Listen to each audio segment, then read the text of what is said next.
Fala, classe A! E aqui nós estamos iniciando mais um projeto, né, de incentivo, de qualificação da nossa categoria para trazer valorização para nossos companheiros, para nossos parceiros de batalha, né?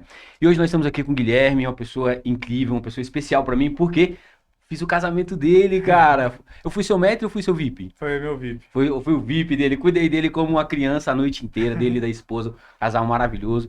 E de lá pra cá a gente desenvolveu um relacionamento mais profissional, que hoje ele é responsável pela contabilidade da classe A, né? E ninguém melhor, ninguém mais adequado para vir falar com a gente sobre isso do que o Guilherme, porque hoje nós vamos falar sobre a questão dos impostos, a questão de como nós, garçons, trabalhamos a questão do nosso dinheiro ao longo da nossa jornada, né? E hoje nós vamos falar especificamente sobre essa questão da movimentação, sobre essa questão da informalidade, porque nós estamos passando por alguns momentos, né, da nossa política, não tem viés político, tá? Mas é um momento específico para a gente falar sobre isso, porque existe a possibilidade de a gente ter que pagar. Na verdade, nós já temos, né, Guilherme? Já é Sim. uma obrigação. Uhum. Mas devido à falta de informação da grande maioria, isso não é feito. E pode gerar consequências seríssimas, né, Uhum. com a Receita Federal. E também por falta de conhecimento, a gente perde alguns benefícios, algumas coisas, algumas oportunidades no decorrer da nossa carreira, por não conhecer como funciona isso. E a melhor pessoa para falar sobre isso é o Guilherme, porque é a área dele. Ele conhece o nosso trabalho porque ele vem acompanhando a classe A já há algum tempo, né? Viu a gente atuando no evento dele. E eu queria te perguntar primeiro, Guilherme, se apresenta e tal, Sim. fala um pouquinho de você. E depois eu queria falar com você sobre a questão de quais os maiores problemas que os garçons podem enfrentar com essa fiscalização por não trabalhar da forma correta Legal. com relação à questão dos seus rendimentos. Vamos lá. Primeiramente, bom dia, boa tarde, boa noite, né? Não sei em que horário as pessoas vão estar nos acompanhando. Meu nome é Guilherme Amorim, tenho 25 anos, atuo no escritório de contabilidade que tem 27 anos de mercado. É uma empresa familiar, foi fundada pela minha mãe, ela é CEO do escritório e hoje eu sou um dos diretores na área comercial e de relacionamentos. Então, estou aí envolvido nesse meio contábil de relacionamento com os nossos clientes aí da base. Hoje nós temos uma carteira de aproximadamente 600 empresas que nós Show. atendemos, Olha que bacana. em média 60 colaboradores na nossa equipe. Então, sobre o assunto de contabilidade, a gente é uma Entende? referência aí no DF, Goiás, em torno, conhecemos um pouquinho. Sobre a sua pergunta dos problemas que o autônomo, né, e quando a gente fala tanto garçons quanto diversas Uhum. atividades que o autônomo tem. Primeira questão é que a maioria das vezes você está recebendo uma receita ali diretamente na sua pessoa física, né? Então você fez um bico, fez um serviço, você vai ali e recebe R$ 100 desse serviço. Essa receita, ela não tem uma declaração na maioria das vezes, principalmente se você não faz uma declaração de imposto de renda anual, que a maioria das pessoas normalmente não fazem, né? Então, isso começa a gerar um passivo de risco. Por exemplo, hoje você tem muitas vezes aquela questão de pôr o CPF na nota, para nota legal e tudo.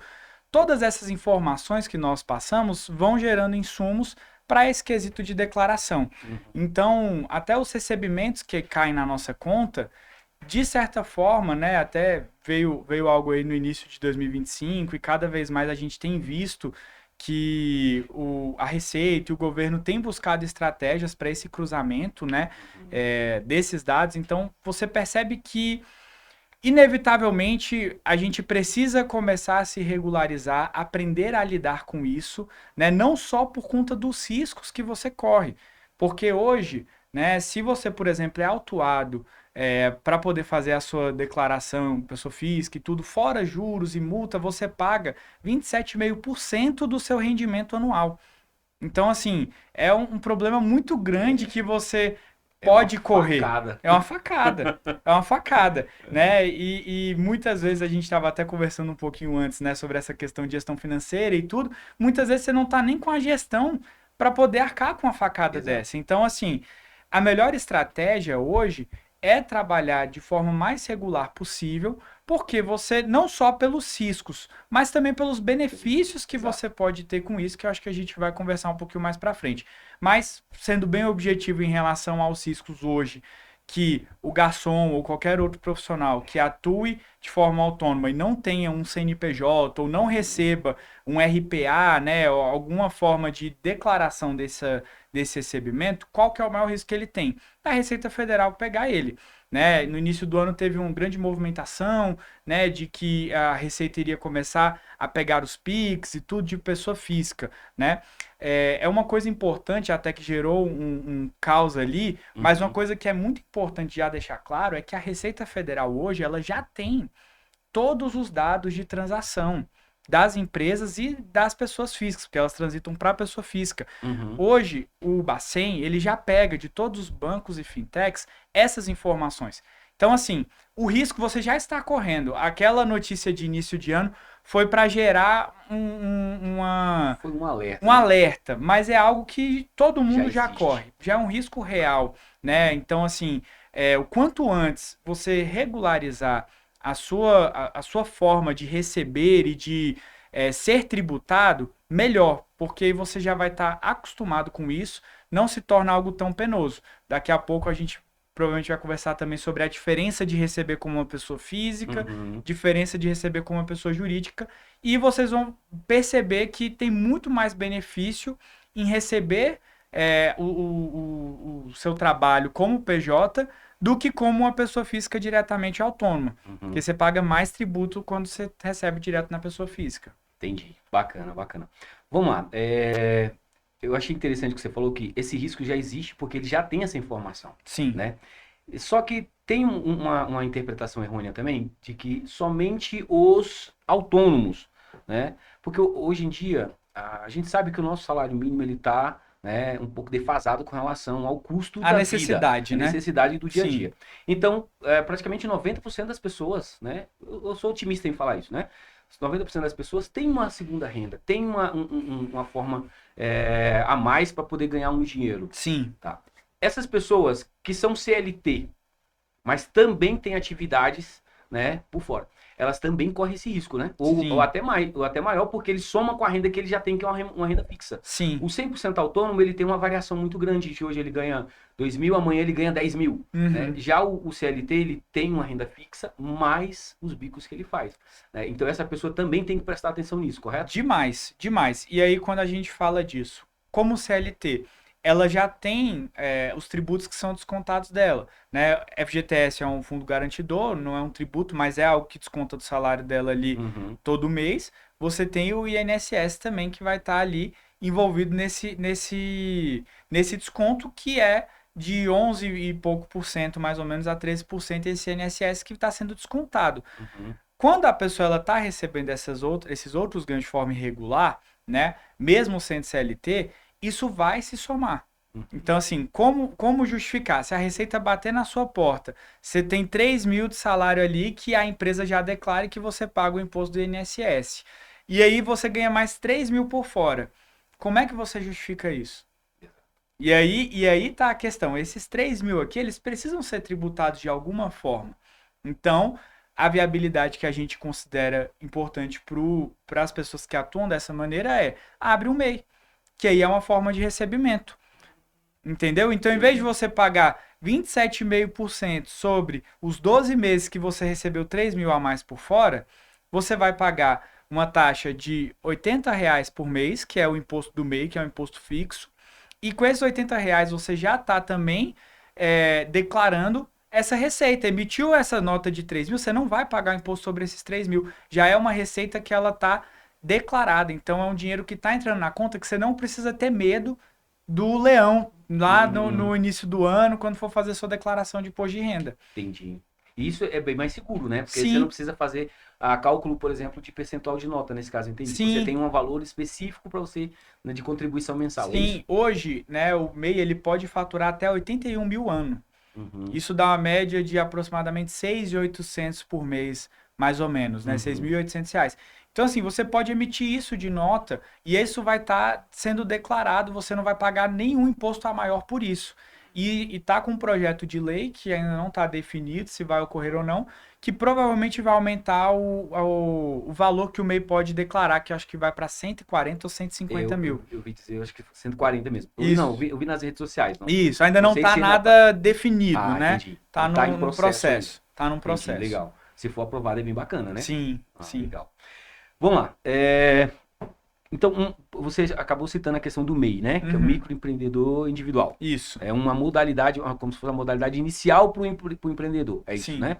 Tá. Essa é a melhor forma para a pessoa se regularizar junto à Receita Federal? É uma das formas mais seguras ou mais fáceis? Como que seria? Olha, no meu ponto de vista, é a melhor forma no quesito, primeiro, de tributos, de pagamento de tributação. Uhum. Então, você, por exemplo, primeira coisa, o MEI ele não é obrigado, por exemplo, a ter uma contabilidade.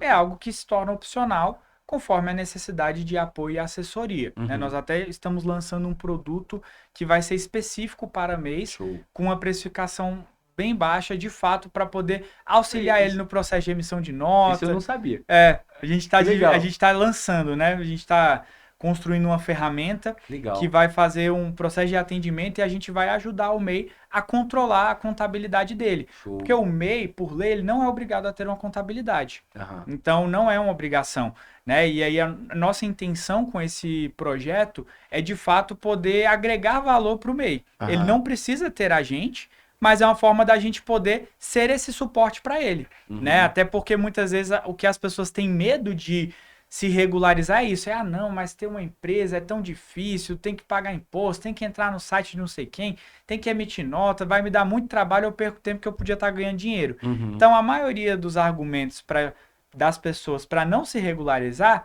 é esse receio de ter essa dor de cabeça. E a ferramenta que a gente está desenvolvendo, ela está vindo de fato para poder sanar essa burocracia, deixar ela na nossa mão e o MEI poder focar em prestar o serviço dele ou vender o produto dele. Então a gente está desenvolvendo algo de fato para ser um apoio para as pessoas irem para esse caminho da regularização, que é o melhor para elas também. Né? Então hoje, no quesito legal, né, e no meu ponto de vista, a melhor estratégia é ser MEI. Até mesmo melhor do que ser seletista. Show de bola. Eu, por exemplo, passei por uma situação, que não sei se a sua ferramenta vai atender essa necessidade, da questão quando você ultrapassa essa renda, esse limite, esse faturamento, né, anual, e você é descaracterizado, desclassificado, desenquadrado do MEI para o ME, e precisa ser feita uma transição, correto? Sim, e aí é uma transição doída. Exato. Só que se você não tem esse acompanhamento, às vezes, quando você vem descobrir isso, você já está com um problema sério. Exatamente. Né? Então, assim, uma coisa que eu entendo, e que a minha categoria passa muito, né? Porque nós temos uma renda, vamos colocar o autônomo, 100% autônomo, porque existe o garçom CLT, que trabalha em restaurante, hotéis. Sim, que ganha as gorjetas, e essas gorjetas também são um risco, por isso que é importante trazer assim, essas gorjetas também são um risco. Não porque só... Porque soma, né? Exatamente. E eu atendo alguns bares e restaurantes, e é sempre um risco para os dois lados. É um risco para o restaurante, que está tendo uma saída não declarada, que são essas gorjetas muitas vezes, e é um risco para o garçom, porque é uma receita que está entrando que não está sendo declarada. Então, nesse caso, os dois lados estão na berlinda, né? Sim. O profissional e a empresa. Sim. Eu, por exemplo, eu já fiz treinamento em restaurantes que o salário, por exemplo, do garçom, que não é lá essas coisas, o salário em si, o que realmente vale a pena. Assim, a gorjeta. A gorjeta, os 10%, aquela coisa toda, a comissão de vendas, né? Ficava basicamente por desconto. O que ele ganhava de verdade, o volume maior, era nesses adicionais. E a maioria das vezes por fora, né? Porque Exato. se você coloca esses adicionais dentro da folha, mata a operação da empresa, do restaurante, porque aperta muito, porque os custos do funcionário vão aumentar muito, e também o garçom perde muito, porque quando você está falando, né? a tributação fica bem maior. Então você paga muito mais imposto quando você está no CLT do que com o MEI. Então, se você faz uma negociação com o restaurante e você pode ter um MEI e receber as gorjetas por meio desse MEI, você está declarando. É uma possibilidade. Uma possibilidade. Entendeu? Interessante para os dois lados, né? Exatamente. Só que isso não é muito divulgado, né? Não. Porque, meu irmão, é uma briga, é um pega pra capar com esse negócio de 10% de gorjeta, meu irmão do céu. Não é muito divulgado e as empresas têm medo também. Porque, assim, hoje em dia, no contexto empresarial num todo, você tem tido muito a ação da pejotização, Aham. que são funcionários seletistas que são contratados como CNPJ. Então, as empresas elas têm esse receio desse movimento, Uhum. porque a tendência desse profissional é eventualmente processar a empresa e ganhar 80, 90% dos processos por conta que está tendo uma categoria. Você tá simulando que esse cara é um funcionário mesmo, mas contratando ele como um prestador. Então, a maioria das vezes as empresas têm medo. Então, não é uma coisa que é muito tratada, muito divulgada, mas se existe um acordo entre as partes e é algo que todos ganham, qual que é o problema disso? Né? Então, é algo que tem que ser muito alinhado entre as partes, que você está declarando tudo que você ganha. E aí, quando a gente fala de declaração, é muito importante trazer para todos que não é só sobre o imposto que você vai pagar, mas também é sobre como a sociedade vai te ver. Quando eu falo sociedade, eu estou falando da Receita Federal e eu estou falando também de instituições financeiras. Muitas vezes o autônomo ele só conquista as coisas se ele tiver uma autogestão financeira muito grande. Mas quando ele vai tentar, às vezes, financiar algum tipo de imóvel, ele não consegue porque não tem um score muito bom, porque não tem uma declaração que prova os rendimentos dele, totais. Ele às vezes até tem um movimento muito alto, mas Sim. não tem essa declaração. Ele não Isso tem que- como comprovar. Exato. Não tem como comprovar isso porque não Ele tem um declara. giro alto, mas não Exatamente. Não declara, então fica mais difícil dele conseguir financiar uma casa, financiar um veículo, né? Conseguir conquistar outras coisas, investir em outras coisas, fica mais difícil. E visando o contexto da nossa sociedade hoje, sendo muito sincero, quantas pessoas conseguem pegar e comprar um imóvel à vista? complicado.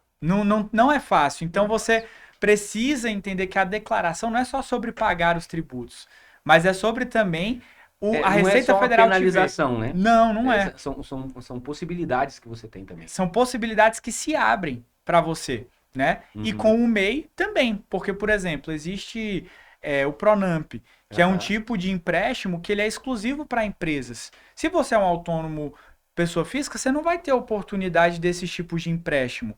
Instituições financeiras tendem a olhar mais para empréstimo CNPJ do que pessoa física. Os juros tendem a ser menores para CNPJ do que para pessoa física.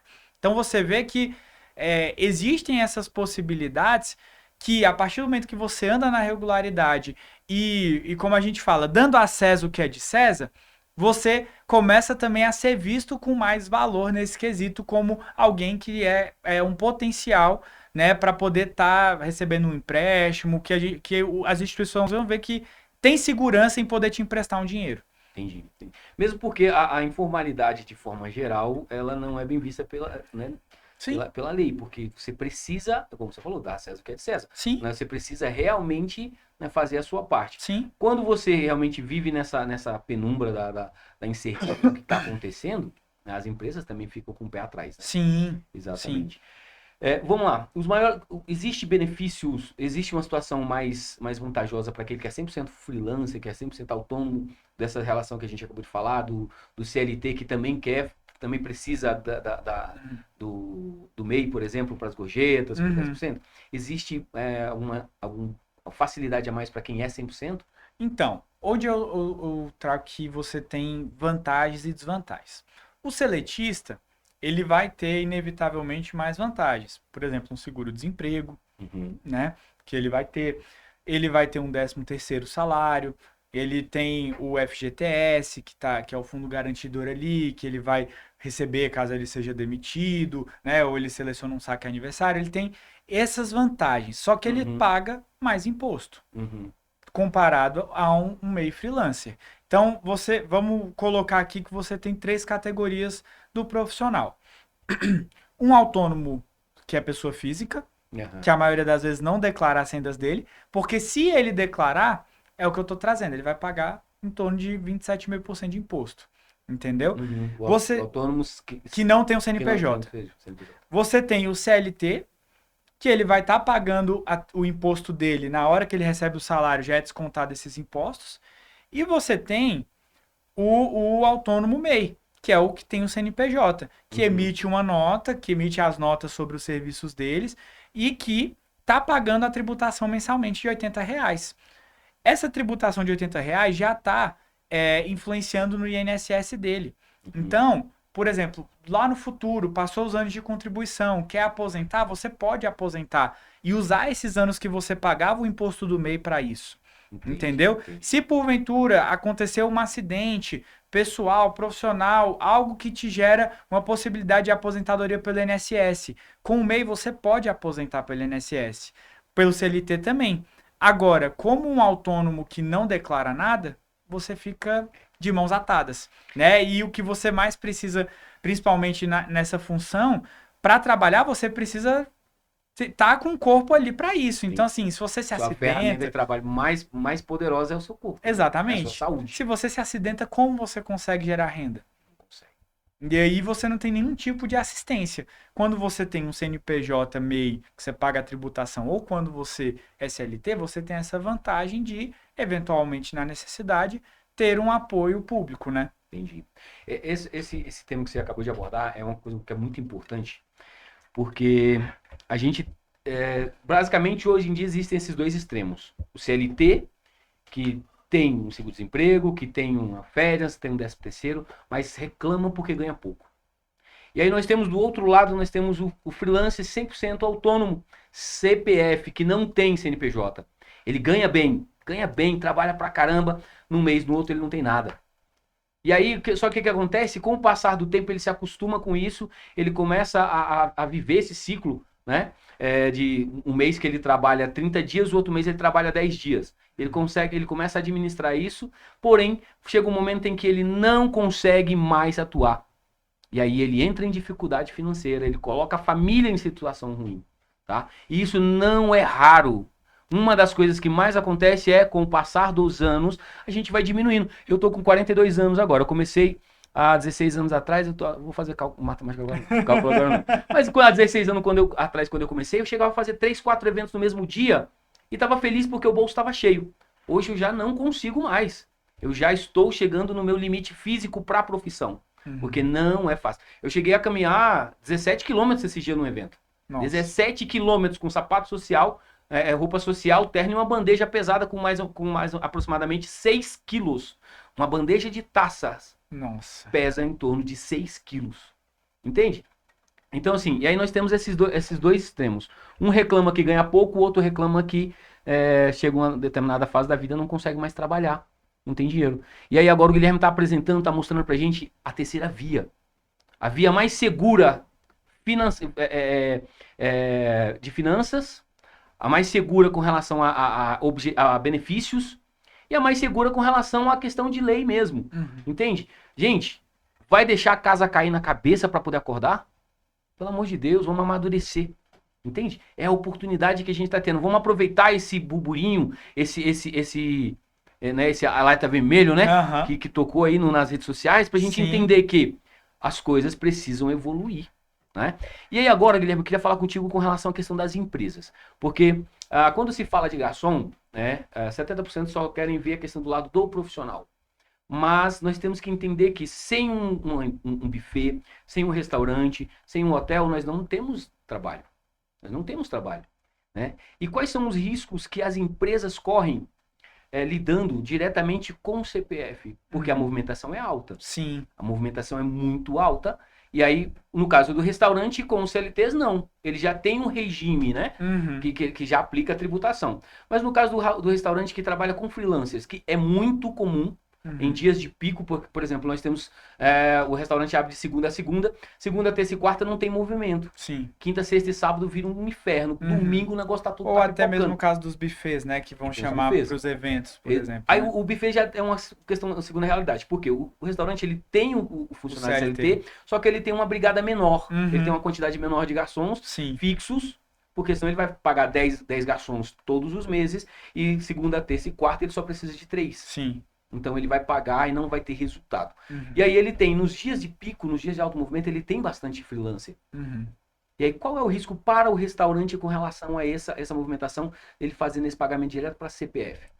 São alguns riscos que ele tem. Primeira questão é que dentro de um CNPJ você tem algumas frentes, né, que a contabilidade ela cuida desse CNPJ. A primeira, são 4 frentes principais. A primeira, que é bem no começo da empresa, que vai ser a parte da legalização dela. Fazer a empresa estar legal perante os órgãos, né? Então é quem constitui um CNPJ, abre uma empresa, né? Quem faz todo o acesso, licença de funcionamento, que vê todos esses critérios para que a empresa esteja funcionando, em pleno funcionamento. E você tem a parte fiscal, que é a parte de impostos, tributos, com base no que a empresa fatura, né? Você tem a parte de folha de pagamento e você tem a parte contábil. E o risco desses pagamentos sem um destino definido é na parte contábil para as empresas. O primeiro risco, por quê? Na hora que a gente vai fazer a contabilidade, eu vou pegar o seu extrato bancário e vou ver lá que você passou 100 mil reais para diversas contas em Pix pequeno, mas que não tem um destino que eu possa definir. Porque você não tem uma nota fiscal do outro lado. Ou é uma pessoa física, mas que não está no seu contrato de funcionários ali. Então você tem já esse lado ruim. Fora o risco que a empresa corre, os donos de bares e restaurantes correm, no quesito trabalhista. Por quê? O correto do correto seria eles fazerem um RPA com esses freelancers. Que aí o RPA vai deduzir as tributações, vão deduzir os impostos sobre o dia trabalhado desse profissional. Ah, mas ele não está lá todo dia, não faz sentido eu contratar ele CLT. Sim, mas você pagar 100% por fora pode gerar uma caracterização como CLT.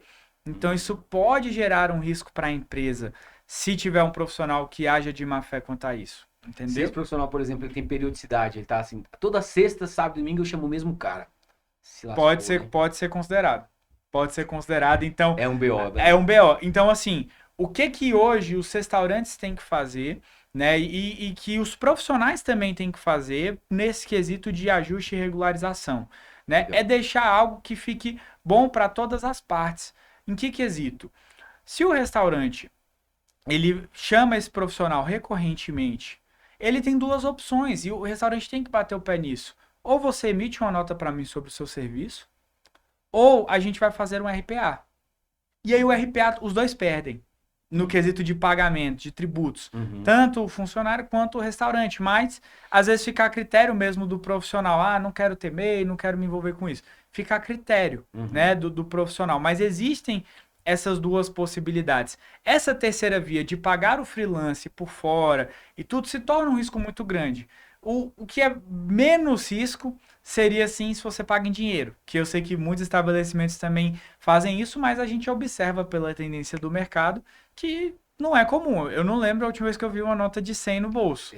Muito difícil. Tem muito tempo. Tem muito tempo. Então, assim, não é uma coisa hoje que é tão comum. Hoje em dia é até mais complicado você receber em dinheiro, porque dar destino a isso é complicado. Sim, é difícil. Só que é a forma hoje menos rastreável no quesito de Receita Federal e tudo, é o menos rastreável. Alguns restaurantes tendem a fazer esse pagamento dos freelancers em dinheiro e tudo, como uma forma de, não quero ter que declarar na contabilidade, não quero ter que expor isso, e normalmente utiliza esse pagamento em dinheiro. Mas é uma coisa que não é muito comum, principalmente hoje em dia. Então, o risco pro dono do restaurante, primeiro a contabilidade dele fica defasada, porque ela não vai estar correta, ela não vai estar expressando exatamente a receita, exatamente as despesas dele. Então, quando eu entrego um balanço, uma DRE contábil para ele não vai estar mostrando exatamente aonde estão as despesas dele como deveria. Exatamente porque ele não dá o destino para essas despesas a maioria das vezes. Então, isso gera impacto. O risco de ser detectado isso pela Receita é muito grande. Né? É muito grande. Hoje, quando a gente fala num contexto de empresas, né, que a gente tem o MEI, a gente tem o Simples Nacional, o lucro presumido e o lucro real. Normalmente, os estabelecimentos que são no Simples não vão se incomodar tanto com isso. Agora, as empresas que são lucro real, por exemplo, a tributação dela é deduzida pelas despesas dela. Então, um restaurante que esteja no lucro real ele precisa declarar essa saída. Porque essa saída vai influenciar no imposto que ele vai pagar. Já é uma sacada de mestre, né? Exatamente. Criar essa categoria justamente porque já há noção de que isso acontece. Sim, e a gente, não sei se vamos tratar depois, mas assim, com a reforma tributária, que está vindo, e até um dos nossos tributaristas do escritório, ele faz parte de uma equipe que está fazendo todos os estudos, uma equipe de contador que está fazendo todos os estudos junto com a Receita Federal para poder analisar os impactos da reforma para as empresas. E uma das coisas que a gente vai ver muito na reforma tributária é que cada vez mais as empresas vão procurar créditos. E todo tipo de serviço que você fizer e tiver uma declaração, vai auxiliar no crédito que as empresas vão ter. Então, a tendência é cada vez mais as empresas buscarem profissionais que tenham essa maneira de poder passar uma nota fiscal para ela. Entendi. Essa é a tendência para os próximos anos. São os bares e restaurantes procurarem cada vez mais garçons que passem a nota. E isso que você fala, já, de certa forma, já é uma realidade, porque hoje a classe A ela tem muito contrato, e justamente porque nós temos essa possibilidade. Sim. E às vezes eles, conversando, eles chegam a comentar, não, eu falei com fulano, Beltrano e tal, mas eles não emitem nota e a gente precisa. Sim. Entendeu? Então, quer dizer, por outro lado, o cara já está perdendo o serviço, Porque ele não está quer... deixando de trabalhar porque não está formalizado. Sim. Né? Não está formalizado. Sim. Com relação à questão dos bufês, aí já é uma situação mais grave, porque o buffet, ele tem, né, uma empresa que movimenta 100, 200, 300 mil por evento. Sim. E tem, às vezes, 2 pessoas registradas. O vendedor e a recepcionista, não sei. E todo o restante da brigada de cozinha, de copa, de salão, tudo é autônomo. E, na maioria das vezes, 100% CPF. Sim. Isso é um problema sério para o buffet, né? É assim, acaba que... E hoje você vê muitos buffets que não sabem como ajustar isso, porque, de fato, você, por exemplo, a partir do momento que eu contrato um buffet, eu vou pagar tudo para o buffet. Exato. Só que a despesa dele está dividida no insumo que ele paga e nas equipes que ele contrata. E as equipes, às vezes, é mais caro, é mais oneroso do que o insumo. Sim. Entende? Sim. O valor da mão de obra supera o valor dos insumos. Sim. E aí você tem aí 100 mil, né, ela tem ali, vou colocar 30 mil de lucro, né, dos 70 ali, 40 é a equipe, 30 é insumo. Sim. Então, se quando ela compra no supermercado, de certa forma tem alguma, né, alguma tributação ali. Mas se o que vai, esses 40 mil que vai para a mão de obra que não é declarado. Não, e ainda tem essa questão, porque hoje muitos buffets também não declaram lá na ponta, né? Então, olha como o que deveria ser, né? O buffet tem um evento aqui de 150 mil reais, ele tem que emitir uma nota de 150 mil para quem está comprando o evento, né? Pagando pelo evento. Ele pega isso aí, ele divide em 3 vezes de 50 mil. 50 mil para insumo, 50 mil para a equipe de cozinha, 50 mil para a equipe de garçom. Cada equipe dessa deveria emitir uma nota para o buffet. E você, a equipe de garçom aqui, transfere os valores para quem vai atuar contigo ali no evento. A equipe de cozinha transfere os valores e a alimentação vai ser consumida ali em insumos, né? Tudo isso deveria ter nota fiscal. Só que você percebe que você vai bitributando, de certa forma, com isso. Porque o buffet, ele está pagando o imposto sobre os 150, você paga o imposto sobre os 50, e o teu profissional, dependendo do caso, vai pagar os impostos ali sobre o que eles estão emitindo de nota. Então, muitas vezes, o que a maioria acaba fazendo, a maioria acaba fazendo hoje no mercado é deixando. Não, recebe aqui sem nota, passa sem nota, vai ficando tudo sem nota, e isso vai gerando um risco muito grande. Para todo mundo, né? Para todo mundo. Para todo mundo. 27,5%. Exatamente. Aí o cara se lascou, a margem dele era 30%. Perde e vira 3%. E aí, assim, o que existem hoje de possibilidades, estratégias que a gente pode estudar para se fazer, né? Óbvio que todas elas vão exigir muito do empresário, no sentido de administração.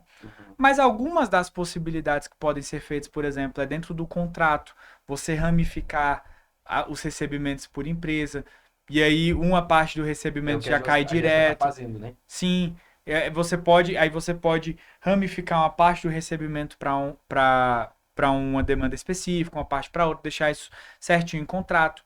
Outra possibilidade, por exemplo, percebemos que a gente tem uma parceria muito boa, eu com o buffet e com a cozinha. A classe A tem uma parceria muito boa com um buffet e uma cozinha que a gente vai fazer muitos eventos juntos, é uma tendência que vai caminhar para crescer. Vocês podem abrir um contexto societário também.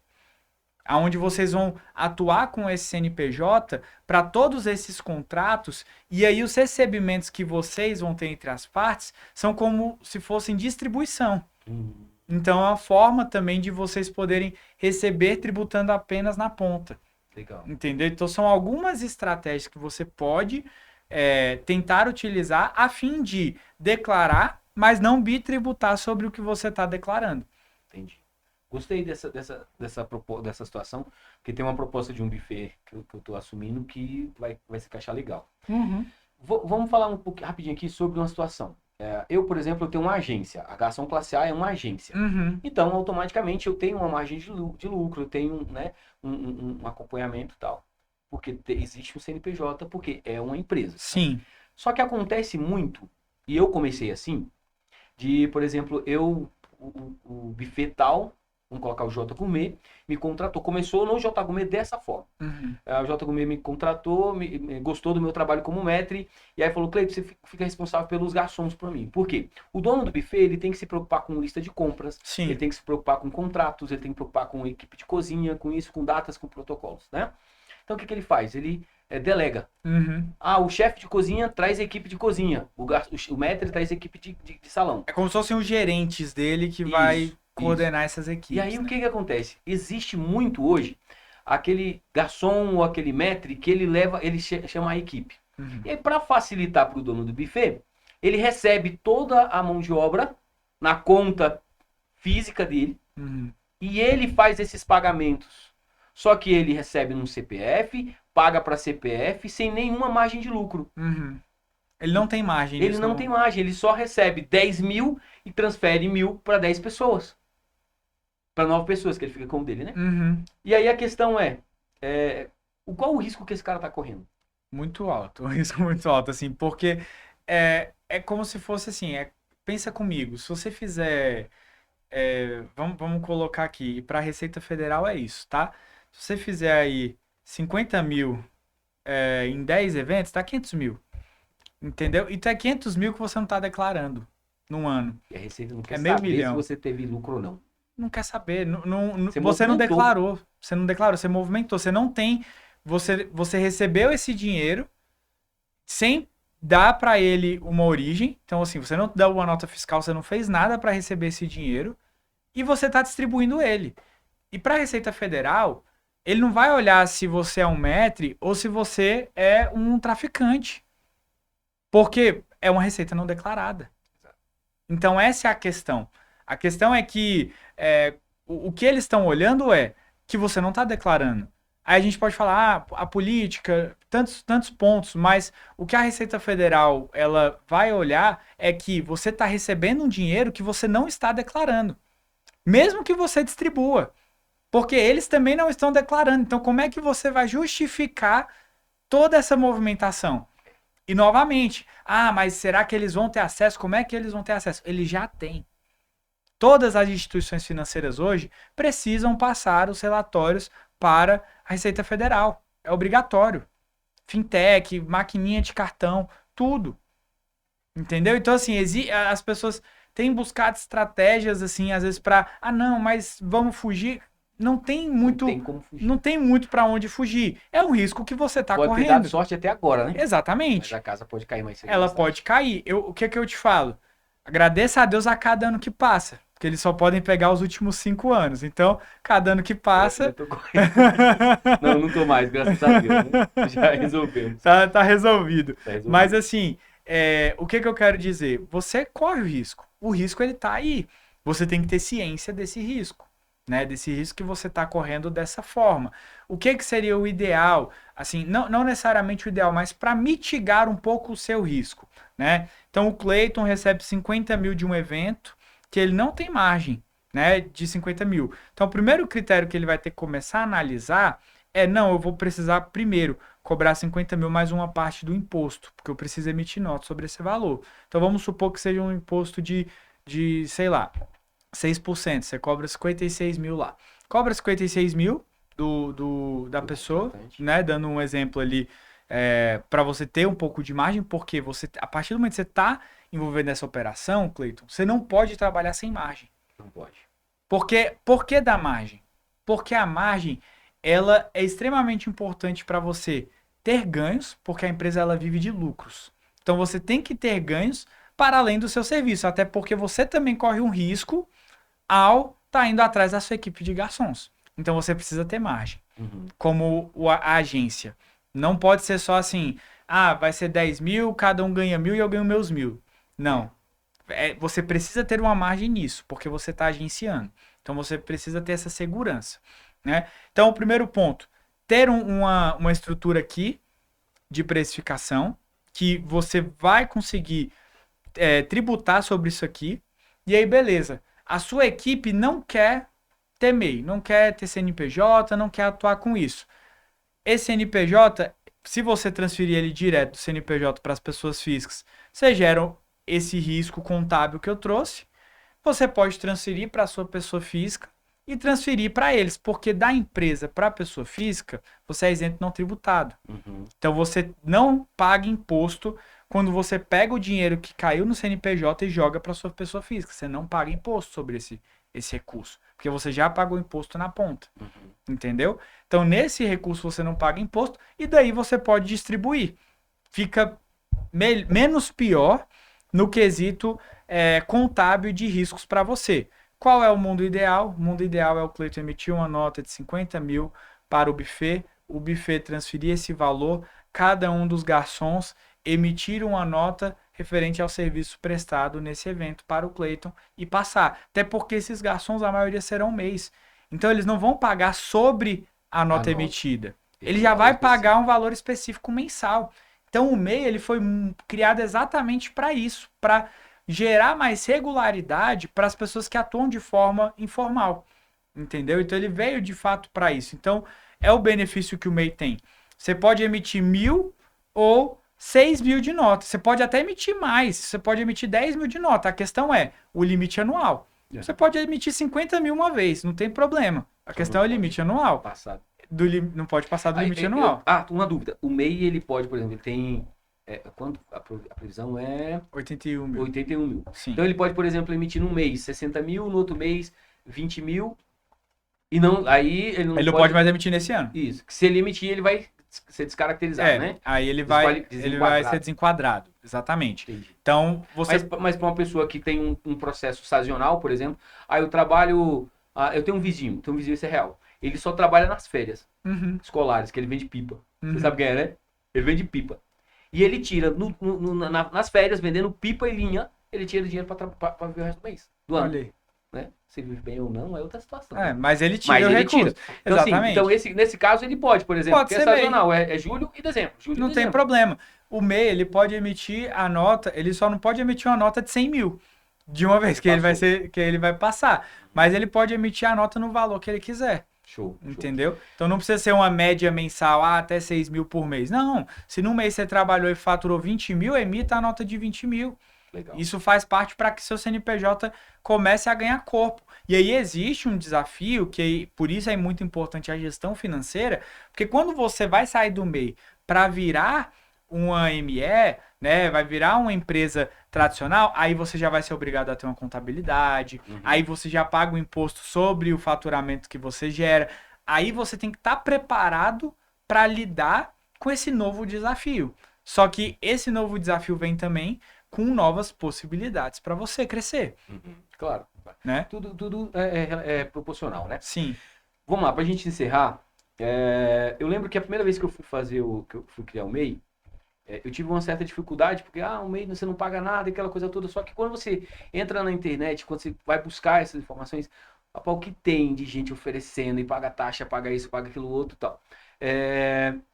Existe alguns, digamos assim, alguns golpes, né? Algumas pessoas que terceirizam isso e cobram uma taxa para te fazer isso e tal. A pessoa ela consegue abrir o MEI sozinha, sim. Né? É no site da Receita, é isso? É no site do Gov. Do Gov. É isso. Né? Tal. Mas você consegue dar uma orientaçãozinha rápida só para poder facilitar esse... Olha, normalmente, a pessoa ela pode abrir por conta própria. O que eu vejo de algumas empresas de contabilidade mesmo, que cobram uma assessoria do processo de abertura, mas de fato, hoje em dia você tem visto muitos golpes também no mercado. Esses dias, um cliente mandou uma mensagem, olha, recebemos esse imposto do Simples aqui pelo WhatsApp. A gente falou, olha, se não tiver, não é nosso. A gente tem um sistema hoje que a gente envia via esse sistema que ele gera um link de segurança. Uhum. Então tem toda uma segurança para que o cliente não caia em golpes, porque hoje a tendência é cada vez mais você ver empresas aí que estão tentando, golpistas que estão tentando ganhar dinheiro em cima das pessoas de bem, né? Ainda mais na internet e tudo, então você vê muita coisa disso. Hoje, qual que é o caminho das pedras? Você escrever como abrir meu MEI, Gov. Você vai entrar lá, tem todos os passo a passos com as informações pelo Gov.br, que é o site oficial do governo. Tudo que tiver lá é da lei. O Gov, quando você fala assim, até meu acesso do Gov e tudo, o Gov é a coisa mais importante que uma pessoa tem hoje em dia no quesito virtual. Lá você consegue assinar contrato, lá você consegue dar acesso, dá para você fazer muita coisa por meio do Gov hoje. E é por meio do Gov que você vai conseguir fazer uma abertura de MEI, né? Normalmente as empresas elas cobram por essa abertura, né? Como eu comentei com você, eu vou estar lançando essa nova ferramenta de MEI e lá a gente vai dar assessoria de abertura de forma gratuita para o cliente. Então ele vai poder abrir o MEI conosco sem nenhum custo, com a gente dando esse apoio para ele. Show de bola. Entendeu? A gente vai dar esse apoio de abertura para o cliente, né? Dar o caminho das pedras, dar essa segurança sem cobrar nada adicional dele. E vamos lá, aproveitando, eu já ia entrar nesse tema, mas você já entrou, legal. Como é que o pessoal faz para entrar em contato com vocês? É contigo ou com alguém da equipe? Tem um contato específico? Olha, a gente tá no Instagram, né? Controller.contábil. Pode, não sei se conseguem colocar depois lá, mas pode colocar o meu contato lá, né? O 619-8484-1209. Vai pro Brasil todo, vocês. Pode chamar, tamo aí. Legal. E também pelo nosso contato da empresa, o 3037, 61 3037 2192. A gente está ali disponível para poder dar todo o suporte e apoio necessário para quem estiver precisando. Legal, legal. Vamos colocar na descrição, tá? Todos os contatos, porque é fundamental, galera. Cair em golpe é muito fácil, é só você não prestar atenção, entendeu? Então, assim, tendo uma assessoria de uma empresa, de profissionais competentes, é muito mais seguro. E, galera, a equipe classe A vai ter realmente esse apoio, que a gente vai dar essa estrutura, depois eu vou conversar contigo sobre isso, né? Sim. Tem uma média de uns 100 e tantos garçons, entendeu? Pra gente poder colocar todo mundo dentro do sistema para facilitar, para evitar problemas para vocês, para mim, e para as empresas que a gente representa. Sim. Beleza? E galera, a melhor forma de você crescer é você evoluindo. É você evoluir. Se você trabalhou assim até hoje, não deu problema, cara, não espera dar problema. Já corrige a rota, já atualiza o sistema e vamos evoluir. Entende? Porque o tempo passa. Se você fizer ou não, a velhice vai chegar. Só se você morrer novo, né? Ainda não é aconselhado, tá? Mas a velhice vai chegar. As dores no corpo vão chegar. Entendeu? A receita pode bater na sua porta. E se você estiver errado, o problema vai ser muito grande, cara. Entendeu? Então não espere isso acontecer. Vamos aproveitar o suporte, o apoio de profissionais como o Guilherme, né? São pessoas... É uma empresa... que tem assim, uma referência muito grande no mercado, tem me ajudado muito. A classe A não teria chegado aonde a gente chegou sem esse suporte, tá? Então, assim, faz o certo, que pode ser o caminho mais doloroso, pode ser, sim, mas o errado, mais cedo ou mais tarde, a conta chega, entende? Guilherme, quero te agradecer, foi uma satisfação enorme, muito conhecimento, coisas que eu ainda não sabia da gravidade, da profundidade do tema, né? Mas a intenção aqui, galera, é trazer evolução para nossa categoria. Isso só é possível se os profissionais evoluem. Não adianta ficar chorando, estou recebendo um pouco mal. Eu ia falar uma coisa, né? Recebendo pouco não, você só não está administrando. Você só não está administrando. Tem garçons, Guilherme, que não tem o primário. Às vezes o cara não sabe ler e tira 5 mil reais, cara, trabalhando no ar-condicionado, bem vestido, comendo comida boa com gente feliz. Vai pra merda, meu irmão, para de reclamar. Faz a tua parte. Entende? Ou tinha um garçom que ele não já dorme, né? Já tá descansando já. Ele falava assim, cara, eu morava no interior e ganhava 15 reais para arrancar toco no sol quente o dia inteiro. Na época ele ganhava 120 para servir num casamento durante 5 horas, bem vestido, com gente feliz, comendo comida boa. Entende? Se tá achando ruim, vai pra lá arrancar toco, meu irmão. Agora, se você quer crescer, quer evoluir, aprenda a administrar o teu negócio, aprenda a administrar as tuas finanças e se protege, meu irmão. Se protege. Beleza? Um abraço. É isso aí. Guilherme, obrigado. Foi uma satisfação. Obrigado, enorme. Cleiton. Valeu, até a Valeu. próxima. Valeu, obrigado.